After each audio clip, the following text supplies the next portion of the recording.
It's like middle-age puberty. It's the worst. It Like, this is is. probably what people were like, oh, having a midlife crisis. No, you're not. It's not a midlife crisis. It's middle-age puberty. That's right. It's That's really what exactly. it is.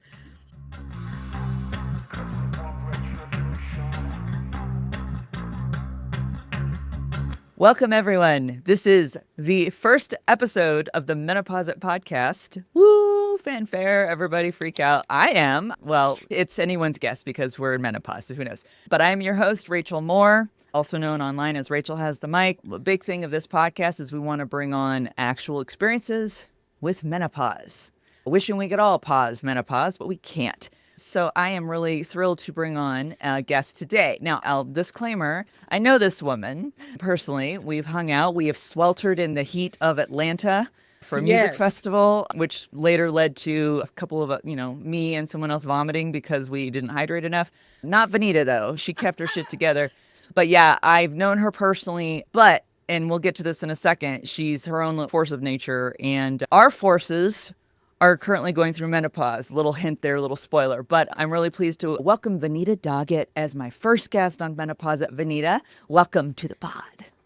Thank you, Rachel. I'm super excited to be here. Looking forward to all the conversation about this foolishness. But yes, let's get into it. Well, and I want to give you an opportunity to. I just super compressed, my own experience with you and just like very briefly. But I want to toss it over to you to give you an opportunity and some space to say, like, tell us more about yourself, like anything you want to share. Family situation. What do you currently do? And, passions and things like that. But take it away, Venita. Tell us a little bit more about you. Thank you. So I have to always center this, but I am a native Memphian. So born and raised, shout out 901, Memphis, Tennessee, Grizzlies, University of Memphis, all of that good stuff, because that is what we do in Memphis. I am wife and mother of two crazy girls and also two bad rescue dogs. So that's a little bit about me, but I also serve as the executive director of MICA here in Memphis, Tennessee, which is a nonprofit social justice kind of advocacy organization. And so we work a lot with faith-based communities and organizing in order to build collective power for people in Memphis. So that is what I do in my day job. And then other than that, I'm also like gardener. So I have my own little garden, just, really active in all the things around town. Probably should not be, but here we are. Here we are. No, thank you for that. And, again, I know all of us can probably relate to some parts. I mean, I am also a parent of two children. I think one of yours is old enough to be in college and stuff. I also have that situation. No, I mean, she's not just this will old be a enough to recurring be in theme, probably. college. She is like actually out. So she's 22. She'll Woo! be 23 this October, and she is getting ready to teach. So she is currently got her first big girl job, as it would be, where she's going to be teaching Algebra 2. And so she's in new teacher orientation this week. And then my youngest is 14. She's going to 9th grade this year, and she is my little creative genius. So just the best. They are really the sweetest kids. I couldn't have asked for better. Well, just the fact that you had such a hand in that and making sure they turned out that way. I always had the policy of like, I just want to not raise assholes, but unfortunately, I know your two children are not. Mine, they walk that line a little bit once in a while, but generally they're not assholes and they're pretty cool too. But it's such a huge part of our existence is these humans we've helped raise. So I really appreciate you sharing that too. And congrats on her, especially getting, starting her job, and that's going to be so exciting for her. Yes, I'm excited for her, but most importantly, I'm really excited about the fact that she will soon be out of my pocket. Like, that's the big thing, right? Like, yes. she's currently in the middle of trying to buy a car, and she's at somebody's apartment. I'm like, so what's the budget look like? All the things. And I'm just like, I will finally be able to take my money back. Yes. Reclaiming the coins. Absolutely. Yes. Well, if our audience, y'all, if you haven't guessed it yet, we're here to talk about menopause. It's like literally right above my head and it's hanging over our heads. That's appropriate. It's a good visual. Venita, I want to start off. I want to ask you, what is one word that you'd use to describe your menopause experience so far? It's really easy, and it would be unpredictable. So I would say that throughout my entire journey, everything was like clockwork. So, like, I knew exactly when I was going to expect my menstrual cycle. I could Hmm. count the days. Like, I'd had a miscarriage and knew, like, oh, I should probably ovulate, in here, right? Like, and Right. sure enough, actually did, right? Like, completely in tune with my body, knew. And so, everything was very standard. And then it just got to be unpredictable, very roller coaster ride like. And I was like, what in the world is happening right now? So Yeah. all I can say is the word is unpredictable. Yeah, same. It feels like a betrayal. Like we had this agreement with our bodies, like, okay, I Yeah. got you, you got me. I know my system, I know everything. And then was it gradual for you or did it feel like a switch when it just would, with how unpredictable it became? No, it was like it got gradual and completely freaked me out, right? Yes, But ma'am. everything just suddenly started like going off of the rails. Like it was a little bit that some of it was kind of gradual. Like it first Mhm. started, and I don't even know, like nobody talks about what perimenopause is like or anything. And so I guess I had to be about 38. And all of a sudden my cycle was late. I mean, like Mm. it's never late. The only time it's been late, I was pregnant. And, right, because my husband had a vasectomy, I should not be pregnant. Right. So, like, it was late. And I was like, are we the people in the little minute percent where, like, the vasectomy failed? And I was just completely Oh. freaked out. Sent my husband back to his urologist, right? Like, to make sure that nothing had gone wrong. And his urologist is like, sir, there's nothing wrong here. And then, like, after all of that, it came. It was like, wait, what what is happening right now? So there's that, and then my flow was just like super heavy. So I decided to go back Oh. on like birth control pills. So this was like just do like a little low dose progesterone, like mini pill, like you would have after you had a Yeah. baby. And did that for a while. But as I started reading more about like just symptoms and other things, I started realizing like I don't know what my body's doing. So if I'm Yeah. on pills, then I have no way to really track it because now I'm regular, right? Yeah. Thanks to birth control. And I'm Right. like, I don't know what it's doing. And I also hated them, right? Like, so I hate taking extra medicine. So it's just like, I don't want to do this. So I'm just going to stop. And so Yeah. maybe around age 42 or so, I stopped and just stopped taking it and had a conversation with my OBGYN nurse practitioner. And she was just, yeah, ideally, we don't want women taking birth control well into their 40s anyway. So it might be Right. a good idea and we can just kind of start noticing everything. And so after that, it just was like, I never knew when it was going to show up. Mm. I didn't know what was going on. Oh my God. And then the mood swings that would accompany like everything, it was just amplified. It was the absolute worst. I know at one point, like the people in my house thought I was an absolute walking terror, right? Because they didn't know what was going to set me off. Oh my God, this kitchen is not clean.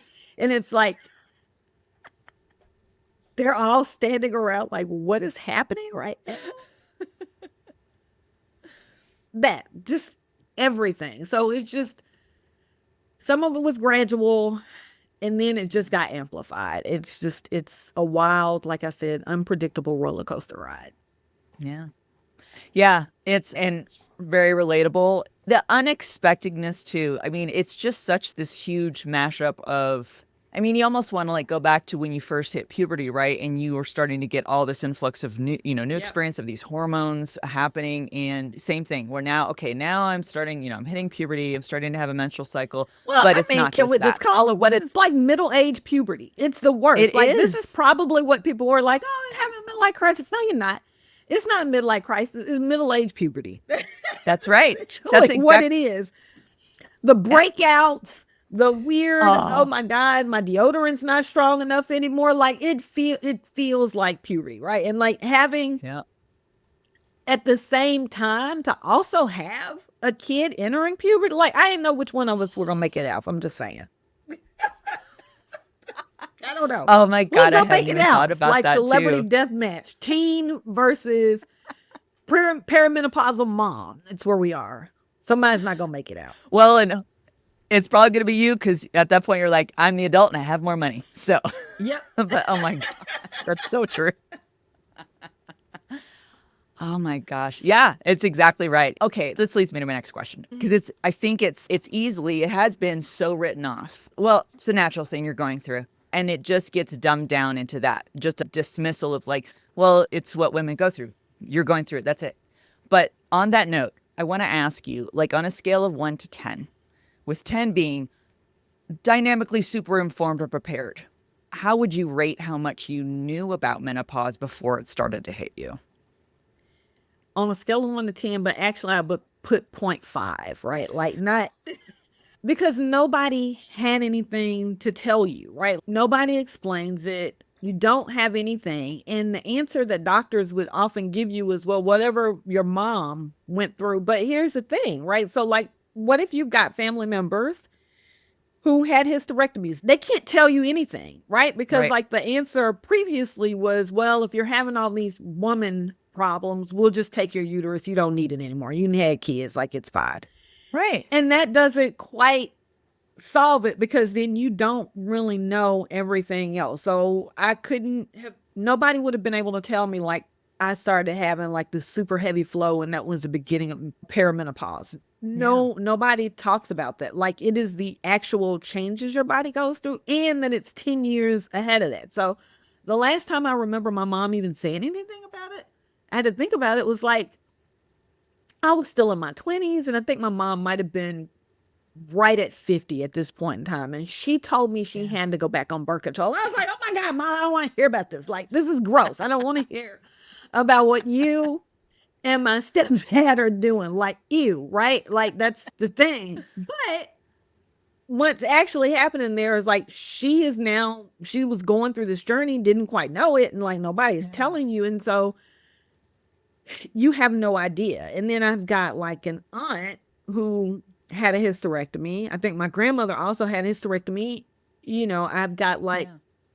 early on, like in life, I had another like great aunt who died in childbirth, right? Like, so you just don't, you have no real history. So you don't know for a lot of folk what to even expect. And so that was also when I was like, you know what, if Yep. my body is doing this, if I started actually putting the things together as people are slowly trickling out talking about menopause and perimenopause more, I'm like, I don't know what my body's doing. And if I don't know what my body's doing, then I can't inform my daughters so that they would have some idea of what to know. So I decided, Yep. you know, at that point, like I would just do that. And everything else became this huge learning journey of all the things that was going on, the mood Yeah. swings, the irregular cycles. And like, again, for someone who was every 26 or 27 days at the latest, suddenly Yeah. going to 53 or 48 or 60 and getting super excited because it's like, oh, is this almost the end? Nope, here I am, right? Like, you have no wealth of knowledge. And, right, like, the doctors aren't talking to you about it. So, like, you're not getting anyone telling you, like, yeah, you're probably going through perimenopause at this point. Like, nobody's saying that. Nobody says Nope. that to you. Nope. Yeah. We're just I going was to going to check ask you, that make too. sure you don't have breast cancer, make sure you don't have cervical cancer, Yeah. and that's it. That's all we got for you. Yeah. I was going to ask that too because, this is about your experience, but I had something similar where did you feel like when you were trying to start communicating with your doctors, with your healthcare providers about, is it this? Tell me more. Can you help? What do we think? How has that Girl. experience been for you? Because, So let me say, one, I love my OBGYN office, like the Dr. Blackett, who delivered my babies and all that stuff. And then, you know, he had an MP. And so I started having, like the culmination of weird things going on was like in 2022, right? So yeah. in 2022, I'm going to the doctor. And how I remember this is because like for me, I've always been extremely thin. I did not work out because I was like, oh, I'm trying to maintain a certain weight. It was because I knew that my family history of diabetes and high blood pressure was a Mhm. thing. I had relatives. I watched my great grandmother leave this world through a series of strokes. And I learned in my 20s that the best way for me to combat any of that was to be physically active. So I was Yeah. physically active solely because I wanted to have a great blood pressure reading and I didn't want to end up with all this other stuff. So it was wild. So in May of 22, my husband and I are taking a wonderful cruise when the world is opening back up from COVID. We got like rock bottom prices. We are doing like all the things. I've done a 10-mile bike ride around the island of Bonaire. So we're talking like, I want people to know what this looks like. I think maybe at that time I weighed maybe like 155 Right. pounds ish, Right. right? Over the summer, my body started just adding weight. I had not done anything completely different. I was still the same level of active. I couldn't figure it out. I decided, Mhm. well, I'm gonna start dieting because like I don't know why I'm packing on weight. Like what's happening?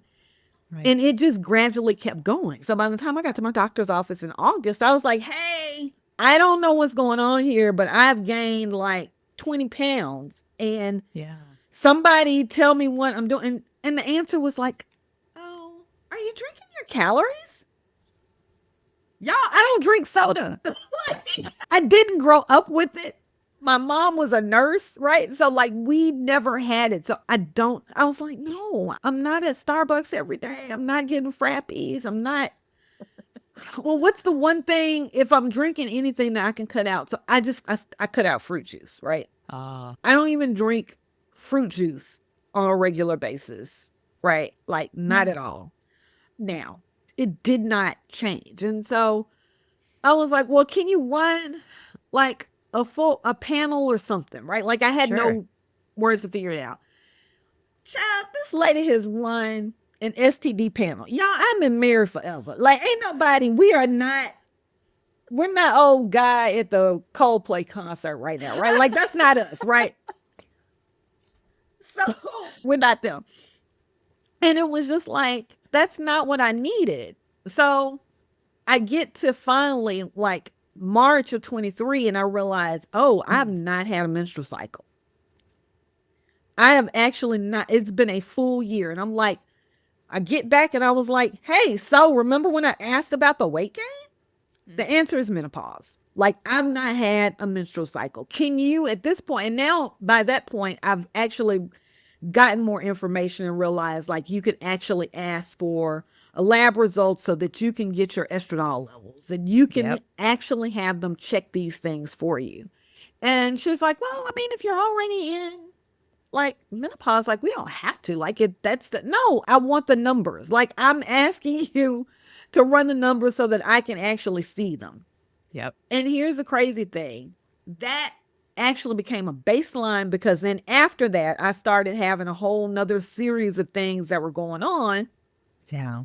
that if I didn't have baseline numbers to compare it to, we'd still be like in the middle of running all the test world, right? So, like, it's frustrating because doctors, your MPs are not quite trained on this. So they don't Right. know what to tell you. Like, they're going to, like I said, we're going to check, make sure the baby's okay. You're okay. We deliver a baby great. We're going to check and make sure you don't have cervical cancer and you don't have breast cancer. But we can't Yep. tell you anything beyond that. We don't know what the heck is going on.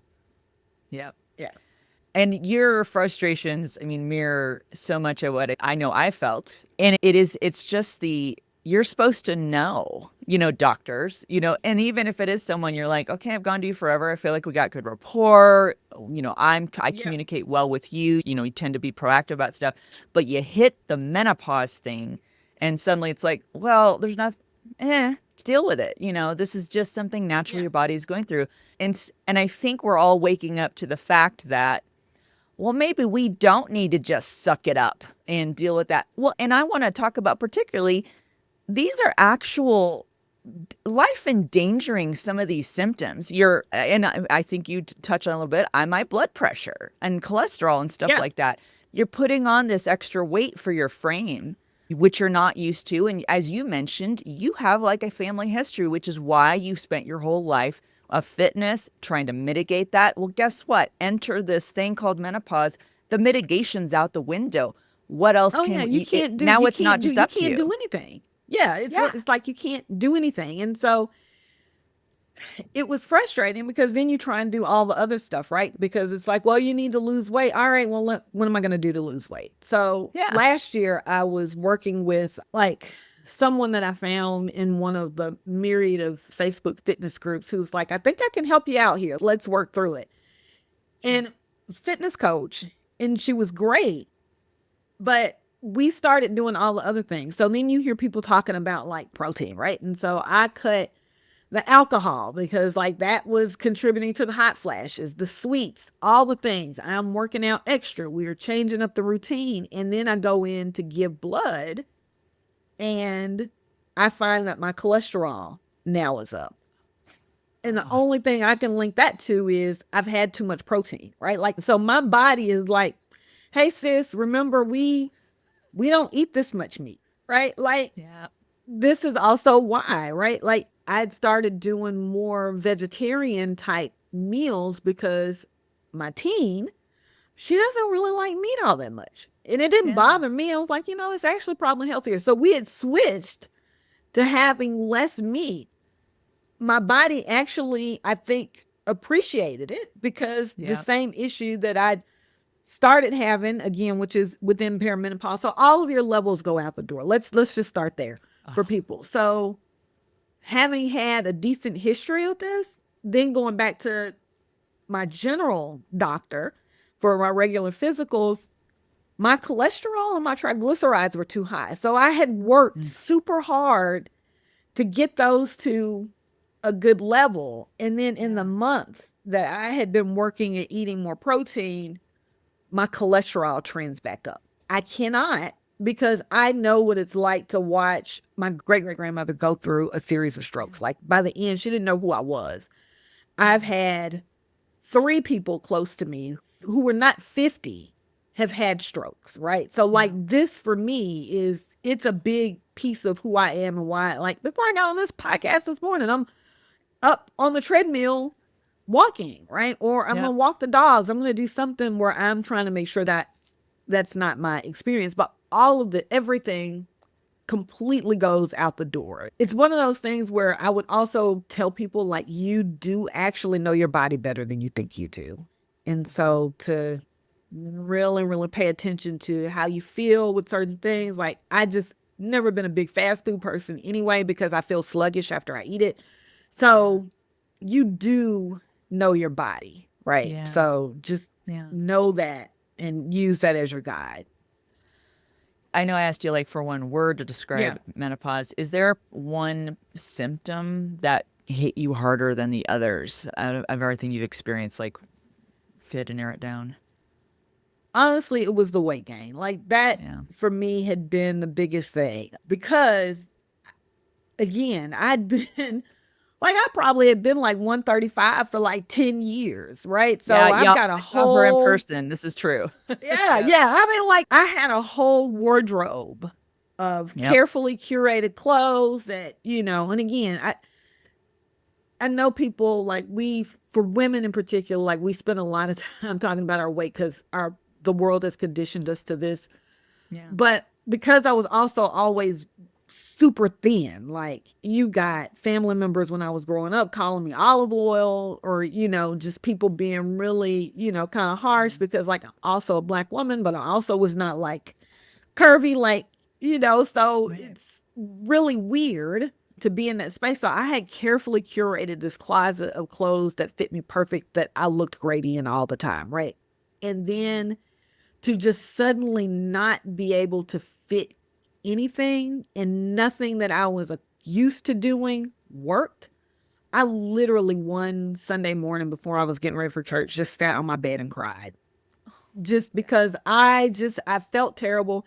And then it would get magnified because I went to church one day and went to hug like a member and she's like, "Oh, I didn't recognize you. You gained weight." And I was just like, And let me also say for the public, like, it's also not that I suddenly look that much different, right? I have gained weight. So for reference, folks, I wear like a size 14. So like, so for Right. some people, they're gonna be like, what are you even complaining about, right? But I was just like, I had no words. Somebody who's always quick and sarcastic and with, like, I had no words because Yeah. whether or not she realized that what she said had really kind of, it was a thing that I was struggling with. It was Yeah. the, how do I get to this place? And then finally, another one of our good friends, she just helped me kind of embrace it. And she's like, take all that shit out of the closet. Just Yeah. take all of it out. If you can't wear it, there's no use of keeping it. Take it out. And we're going to work to figure out what you can now wear that will help you feel better. And so, and Yeah. that's what I did. But that was the thing that really hit me the hardest. And I can't shake it. So the only thing I've started to do, and again, because I was already a fitness person anyway, is that I just keep working out. Like, I'm not going Yeah. to lose muscle mass. So I'm going to keep doing all of my weight training and strength training so that I can at least have muscle mass. So at least folks were like, well, I wouldn't know, well, Right. yeah, but I still have to work at it. Right. Yeah.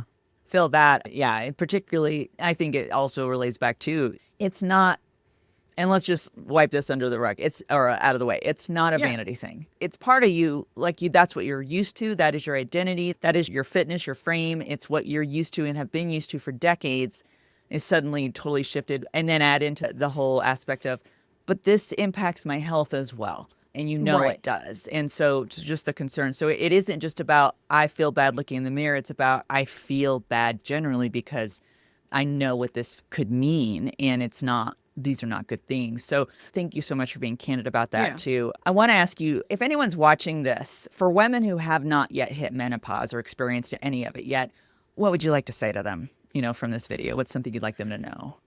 I mean, I would totally recommend Dr. Mary Claire Haver's book, The New Menopause. Like, Mm, please, please listen to that because she's right. I mean, she talks about HRT and she talks about all these other things. And while I think my symptoms were not enough for me to say, oh, I'm going to go do HRT, but like a friend of mine, they were, right? Like the brain yeah. fog was real for her. I managed to keep brain fog at bay, which feels very counterintuitive to some people because they're like, I don't have the energy and I can't remember. Like for me, it becomes I work out in the morning. So it is Yeah. some level of exercise, be it yoga, be it walking on the treadmill, spin, whatever. That's how I minimize brain fog. So I would Yeah. definitely recommend that you get that. And then I have all the other crazy things too that I haven't even gotten into that have happened. Also, really being in touch with your body. So one of the Yeah. things I was trying to do during this whole change was just like, oh, I'm gonna take black cohosh. Everybody's talking about black cohosh. Well, guess what? Venita found out. Venita's body does not like black cohosh. Why? Ooh. Because black cohosh tried to send Venita back into regular, like, oh, hey, you should just have a cycle. So in this whole period, which again, right, like going through this, so it's probably also 2023, late 23, and I'm now dealing with the hot flashes, right? I know what triggered them. I get up in the morning and the lights on the vanity triggers it. It's crazy. I sing in a praise team at church. And so as soon as they turn those spotlights on, I am Oh. suddenly sweating. So I Oh. have to edit all of my clothes to be able to deal with the fact that I can't wear what I would like to do, which is I'm a huge Blazer fan. All of that. But the end of 2023, trying to mitigate hot flashes and everything else, I started taking black cohosh. Well, I started having breakthrough bleeding. Oh. And it was like, I'm not supposed to be doing this. So, new doctor enters the scene at my usual clinic. And she's like, yep, nope, you're not supposed to be. Let's check it all out. Check it out. Uterine polyps, a small fibroid that should not cause me problems. And I say, if I'm thinking about the new thing that I added in, it's black cohosh, do you think that has any implication? No, that shouldn't be a problem. You should be fine. Okay. I take it again. Another episode of bleeding happens. Whoa. And it's like a full on thing. So we go back through. Remember how I said, like, I got this hormone panel early on?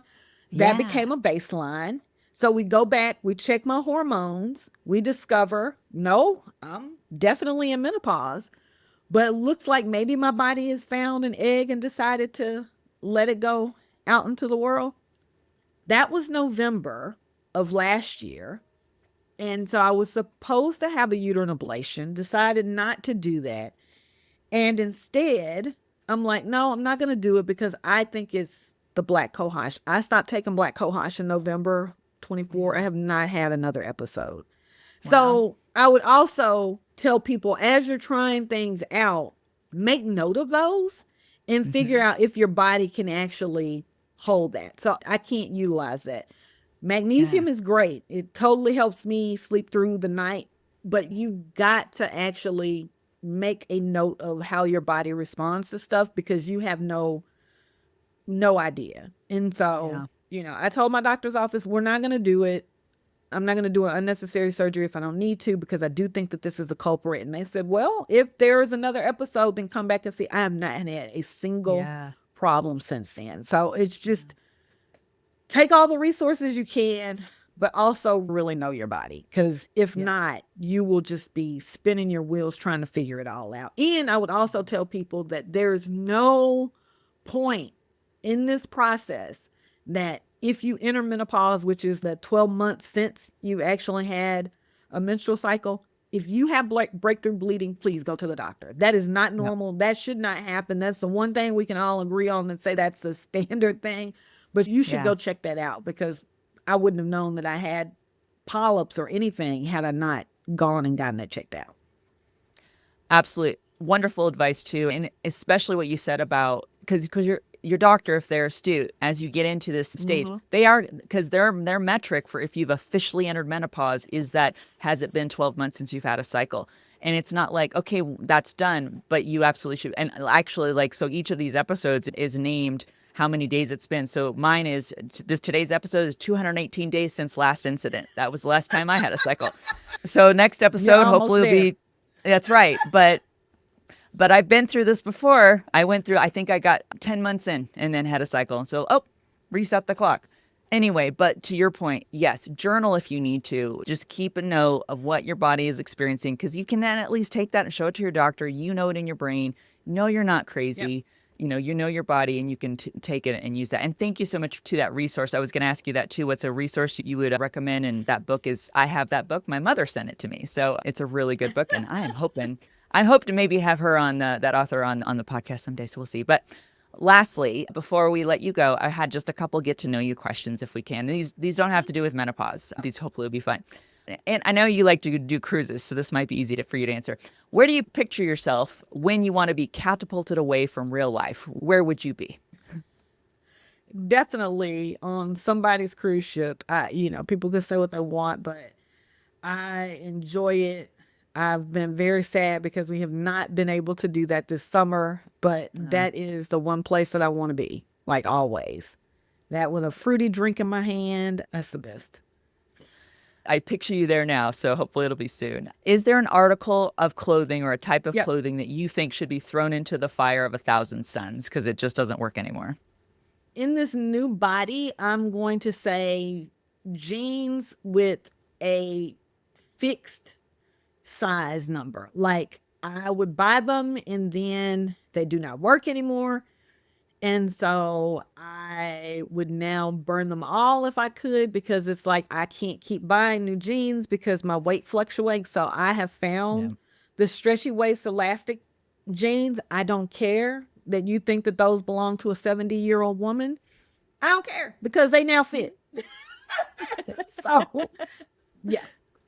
That falls into the we do not care club. Yes, we do not. Yes, we do not care that you don't like my elastic stretchy jeans. We wear them because they fit.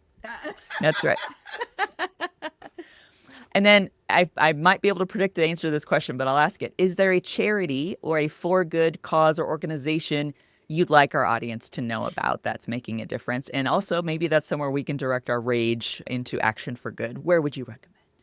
Yeah. So I'm going to obviously say the nonprofit that I serve as executive director for, which is micamemphis.org, and that is Memphis Interfaith Coalition for Action and Hope. And again, we're working on real systemic issues that impact the lives of everyday Memphians. So we're working on what we call transformational justice. If we're thinking a lot about in Memphis in particular, for folks who've seen the headlines, what happened to Tyree Nichols should not happen to people. So we've got some focus and emphasis on the Department of Justice report here. We're also doing housing and neighborhood livability. We've got a number of individuals who live, and we're helping organize into tenants unions who are living in substandard housing conditions because their landlords won't fix them. And so that is a problem. Everyone deserves to have some place that is not leaking. I read an article on local journalism outfit called MLK 50 where a lady was saying like the ceiling needs to be repaired and it's leaking on her bed, right? Like that's not okay. People pay rent and they should have housing that works there. And then also transit equity. I have had the great fortune of being in Denver.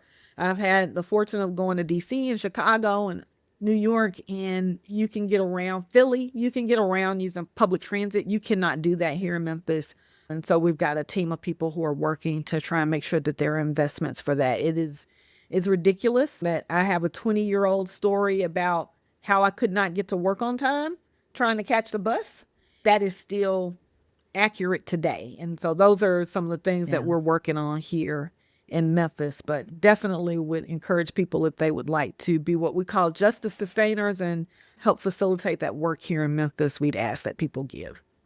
I love that. Thank you. That's great. So we'll put link in the description and everything so everyone can go check out Micah. But Venita, I know that wraps our time today, but I just want to thank you so much for being so candid, sharing your experience here, hoping for better days ahead. But you know, who knows? Maybe what you shared here is going to help somebody else too. And that's the whole point. So thank you so much for being on the That's my MenopauseIt hope. podcast. Thank you for having Yes, me, ma'am. Rachel.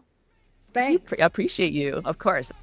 So that's been the Day Since Last Incident podcast on the MenopauseIt channel. Thanks so much for watching and listening. If you liked this video or reacted strongly to it, like it right here. If you would like to hear more and like to keep commiserating and learning, subscribe. That'd be great. Really appreciate it. And share it with folks. That's a big way too.